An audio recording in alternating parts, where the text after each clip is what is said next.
बिस्मिल्लाहिर्रहमानिर्रहीम। अब जो टॉपिक हमने डिस्कस करना है वो है हमारे पास हार्मोनल कंट्रोल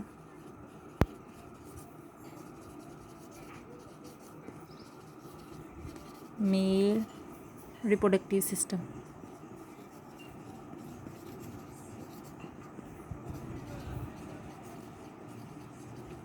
अच्छा जी, जो मेल रिप्रोडक्टिव सिस्टम के हार्मोनल कंट्रोल को हमने डिस्कस करना है। जो मेल रिप्रोडक्टिव सिस्टम है, इसमें जो मेजर हार्मोन्स है ना जो मेल के, वो उसमें जो है जैसे ही मेच्योरिटी अटेन होती है मेल्स में, सेक्सुअल मेच्योरिटी, हार्मोन्स रिलीज़ होना शुरू हो जाते हैं। और जो मेल के हार्मोन्स होते हैं उन्हें आप कलेक्टिवली बोलते हो एंड्रोजन्स। एंड्रोजन्स जो हैं ये हमारे पास हैं मेल्स के हार्मोन्स। कलेक्टिवली आप मेल हार्मोन्स को एंड्रोजन्स है जो मेल हार्मोन्स है। और इसमें आपके पास जो हार्मोन्स आ सकते हैं ना, क्योंकि कलेक्टिवली जितने भी मेल्स के हार्मोन्स हैं आप उन्हें एंड्रोजन्स बोलते हैं। एंड्रोजन्स में आपके पास टेस्टोस्टेरोन हार्मोन भी आ सकते हैं। और ये हार्मोन्स रिलीज़ कहाँ से होते हैं? ये रिलीज़ होते हैं टेस्टिस से। सेकंड आपके पास इसमें आ जाते हैं FSH।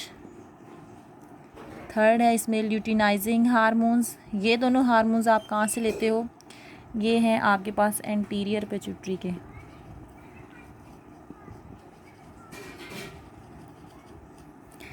फोर आपके पास है इनहिबिन,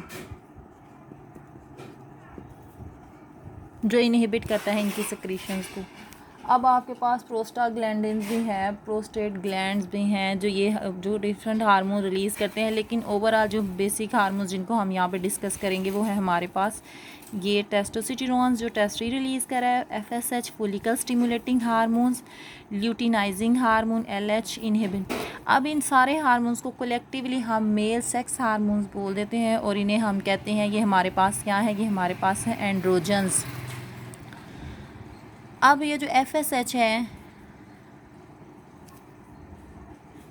और LH, ये आपने दोनों hormones in case of female भी देखे होंगे। और फीमेल के केस में ये क्या करते हैं? फॉलिकल्स को प्रोड्यूस करते हैं। और ये दोनों हार्मोन्स जो हैं ये आपने कहा फीमेल्स में भी आप देखते हो। और बेसिकली आप समझते हो कि ये फीमेल हार्मोन्स है, इनका स्ट्रक्चर सेम होता है इन मेल के केस में भी, फॉलिकल स्टिमुलेटिंग हार्मोन्स। क्योंकि फ़ीमेल के केस में ये जहाँ पे फॉलिकल्स बना रहे हैं, फॉलिकल्स आपके पास है यहाँ पे एग्स प्रोड्यूस करेगा।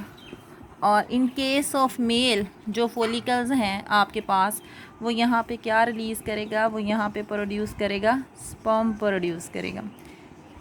सही है। अब ये जो है ओवरी में प्रोसेस हो रहा होगा, ये जो प्रोसेस है ये टेस्टिस में हो रहा होगा। सही है। अब हम इसके प्रोसेस को डिस्कस कर लेते हैं कि जब ब्लड में, in case of males, blood में जब आपके पास टेस्टोस्टेरोन्स का लेवल, ये वाला जो लेवल है ये कम होता है। जैसे ही टेस्टोस्टेरोन्स का लेवल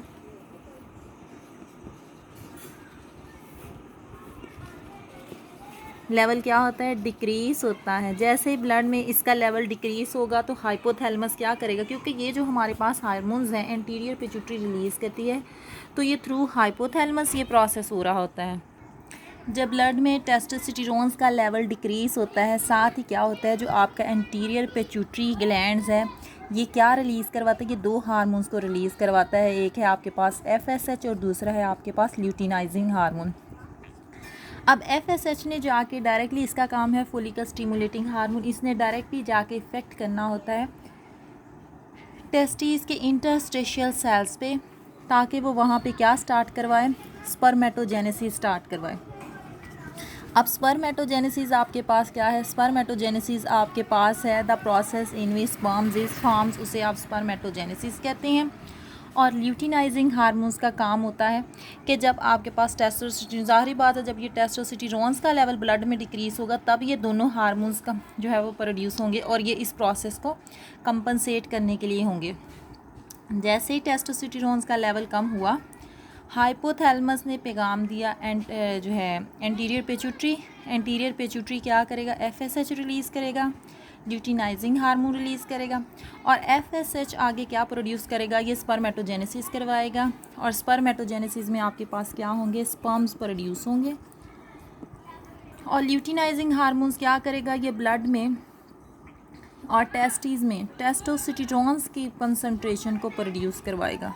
जैसे ही अब टेस्टोस्टेरोन्स की कंसंट्रेशन ब्लड में बढ़ना शुरू हो जाती है तो एक और हार्मोन्स जो हैं, इनहिबिन जो है हाइपोथैलेमस से रिलीज़ होगा, जो क्या करेगा, इनकी कंसंट्रेशन को क्या करता है, इनहिबिट करता है, इनके मकदार को क्या करेगा, इनहिबिट करेगा।